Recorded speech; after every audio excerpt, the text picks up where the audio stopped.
Hello दोस्तों, student classes Hilsa channel में एक बार फिर आपका स्वागत है। आज हम परसेंटेज की श्रृंखला को आगे बढ़ाते हुए लेक्चर 14 को लेकर के आए हैं। इसमें कुछ सवाल हैं, उस सवाल को हम लोग देखते हैं। कहता है किसी भिन्न के अंश में 20% की वृद्धि तथा हर में 25% की कमी कर दिया जाता है, फलस्वरूप परिणामी भिन्न 9/10 हो जाता है। तो मूल भिन्न ज्ञात कीजिए। मान लेते हैं कि मूल भिन्न हमारा x/22 और कहता है कि किसी भिन्न जो x/22 भिन्न है हमारा अंश में 20% की वृद्धि, तो इसमें 20% की वृद्धि होगा तो 120 हो जाएगा ये। और कहता है हर में 25% की कमी, तो इसमें गुना होगा तो ये हो जाएगा 75।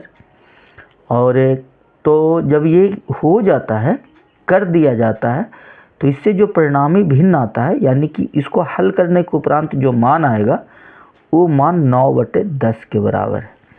तो ई पटी अगर ये गुना में है तो इस तरफ जाएगा तो ये भाग में हो जाएगा, यानी कि नीचे वाला मान ऊपर है, ऊपर वाला मान नीचे हो जाएगा। तो x/22 का मान निकाल लीजिए, 9/10 गुने 75/120। 15×5 = 75, 15×8 = 20 से 5 दूनी 10, यानी कि 9/16 इसका सही उत्तर होगा, जो कि ऑप्शन नंबर ए में है। इसी तरह के कुछ सवाल और हैं जिसको हम लोग देखते हैं।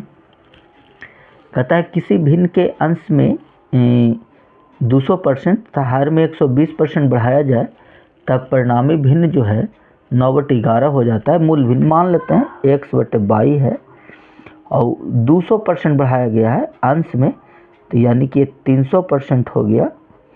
और हर में 120% बढ़ाया गया है, यानी कि ये 220 हो गया। जितना परसेंट बढ़ेगा उसमें 100 जोड़ दीजिए, बढ़ा हुआ वैल्यू आएगा। और इसको जब हल करेंगे हम, तब इसका मान जो है 9/11 के बराबर हो जाएगा। तो x/22 नीचे वाला ऊपर, ऊपर वाला नीचे हो जाएगा, तो 9/11 गुने 220/300 हल कर लीजिए। 1 0 से 1 0, 11 दूनी 22, 15 दूनी 30, 3 तिया 9, 5 तिया 15, यानी कि 3/5 आपका सही जवाब हो जाएगा। देखिए कैसे कटता है, इसको आप वीडियो को जब चलेगा तो देखिएगा कि कैसे इसका हल हो रहा है। देखते हैं अगला सवाल में। कहता है कि किसी भिन्न के अंश में 50% तथा हर में 75% वृद्धि करने पर नई भिन्न 2/3 प्राप्त होता है। तो मूल भिन्न ज्ञात करें। x/22 मान लेते हैं हम। इसमें देखिए दोनों वृद्धि है, तो ये हो गया 150 और नीचे हो जाएगा 175, तब 2/3 प्राप्त होता है। तो x/22 का मान ये पलट जाएगा 2/3 गुने 175/150। 25 मरतबे काट लीजिए, 25 × 150, 25 × 75 से 2 तिया 6, यानी कि 7/9 होगा, जो कि ऑप्शन नंबर ए में है। देखते हैं अगला सवाल क्या कहता है। देखिए ये सवाल हम आपके लिए छोड़ देते हैं और आप कमेंट बॉक्स में बताइए कि ये सवाल का जवाब क्या होगा। बनाने का कोशिश कीजिए, बनाइए और कमेंट बॉक्स में बताइए। देखते हैं अगला सवाल क्या कहता है। कहता है कि देखिए इस सवाल को हम बताते हैं।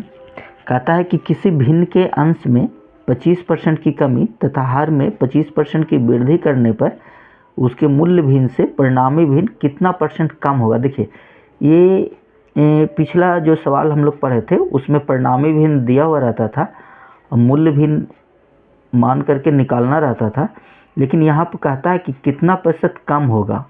तो सबसे पहले मान लेते हैं कि जो भिन्न है हमारा 1/1 है। आप x/22 भी मान सकते हैं, उसमें कोई दिक्कत नहीं है। तो अब इसमें बदलाव हो रहा है इसके अनुसार, 25% की कमी और 25% की वृद्धि, तो परिणामी भिन्न जो होगा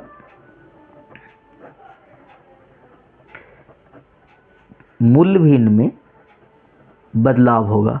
तो इसमें अंश में 25% की कमी है तो 75 हो जाएगा, और में 25% की वृद्धि है तो 125 हो जाएगा।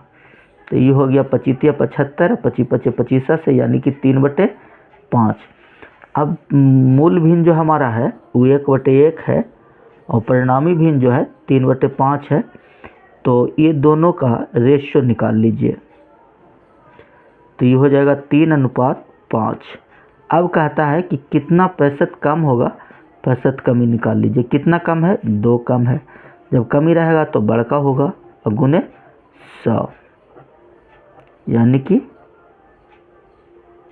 40% की कमी है। और ऑप्शन में आपका है नहीं, कहीं गलती लिखाया होगा, इसको कर लीजिए 40%, और ये आपका सही जवाब हो जाएगा। देखते हैं ये अगला सवाल। अगला सवाल बहुत बढ़िया है। इस सवाल को पढ़ने से पहले हम लोग एक कंसेप्ट को समझते हैं और उसके बाद हम आगे इस पर काम करेंगे। तो कंसेप्ट में कहता क्या है जो देख लीजिए। सबसे पहले ये समझ लीजिए इस कंसेप्ट में, इस तरह के सवाल के कंसेप्ट में, कि कोई एक के फिक्स वैल्यू है, या इसको मानिए कि एक कांस्टेंट है और इसमें कोई बदलाव होने वाला नहीं है। मान लेते हैं कि 120 है और ये गुना होके आया है 15 × 8 से। ये इसमें कोई बदलाव नहीं है। 15 × 8 इसमें बदलाव होगा और ये 120 के 120 है। अगर मान लिया जाए कि इसमें 120 के 120 रखते हैं और इधर बदलाव करते हैं, इसको 10 कर देते हैं, इसको 12 कर देते हैं, तो 15 से जब 10 हुआ तो 8 से 12 हो गया। तो जिस अनुपात में ये घटा है उसी के इन्वर्स के अनुपात में ये बढ़ा है, यानी कि ये अब मान जो हो गया 15/10 हो गया, यानी कि इसको काटेंगे तो 3/2 हो जाएगा। तो इसका उल्टा ये होना चाहिए, 8/12 है तो 2/3 है। देखिए इस रेशियो का ये जो रेशियो है ये उल्टा है। तो इस फंडा को अपना करके हम लोग इस तरह के सवाल को हल करेंगे। कहने का मतलब यह है कि अगर कोई वैल्यू कांस्टेंट है, वो जिससे मिलकर के बना है, वो जिस अनुपात में एक वैल्यू घट रहा है या बढ़ रहा है, उसके उल्टा में दूसरा वैल्यू जो है घटेगा या बढ़ेगा। अगर घट रहा है तो दूसरा बढ़ेगा, अगर बढ़ रहा है तो दूसरा घटेगा। तो पहले देखिए 15 से 10 हुआ है, यानी कि घट रहा है, तो दूसरा वैल्यू जो है 8 से 12 हुआ है, बढ़ रहा है। लेकिन जिस अनुपात में ये घट रहा है उसके इन्वर्स के अनुपात में ये बढ़ेगा। इसी फंडा को लेकर के हम लोग अब ये तारबूज वाला सवाल हम देखते हैं कि क्या कहता है। कहता है एक ताज़े तारबूज में 90% पानी है, तो कुछ न कुछ उसमें फल रहा होगा। कुछ समय बाद उसमें केवल 12% पानी बचता है और उसका वजन 5 किलोग्राम रह जाता है। कहने का मतलब यह है कि जो तारबूज है आपका, उसमें अभी फ़िलहाल जो ताज़ा तारबूज है उसमें 90% पानी है और उस तारबूज को कुछ समय के लिए छोड़ दिया गया तो पानी जो है बाष्पीकृत होकर के उड़ गया और उसमें केवल पानी जो है 12% रह गया है। तो ये बताइए कि पहले वाला जो तारबूज था, जो ताज़ा तारबूज है, उसमें भी फल उतना ही रहा होगा जितना फल पानी उड़ने के बाद रहा होगा। यानी कि यहाँ पर फल हमारा कांस्टेंट है। फल क्या है? कांस्टेंट है। तो फल कांस्टेंट जब है तो फल जिससे मिल के बना है उसका जिस अनुपात में रेशियो घटेगा या बढ़ेगा, उसका उल्टा दूसरे का रेशियो बढ़ेगा या घटेगा। तो देखते हैं कि यहाँ पर पानी 90% है तो फल कितना है? 10%। और दूसरा में कितना है? 12% पानी है तो फल कितना है? 88%। इस रेशियो में 10 के रेशियो में 88 बढ़ा है तो दूसरा जो होगा घटेगा। तो इसी का जस्ट उल्टा होगा, यानी कि 88/10 हो जाएंगे। ये है प्रारंभिक मान, ये है बाद वाला मान।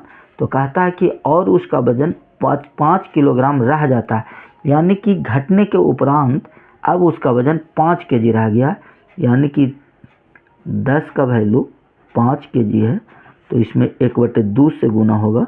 तो इसमें भी 1/2 से गुना करेंगे तो ये कितना हो जाएगा? 44 kg, यही है इसका जवाब है। देखते हैं इस तरह के कुछ और सवाल को कि कैसे बनता है, उसके बाद हम लोग आज का सेशन ख़त्म करेंगे।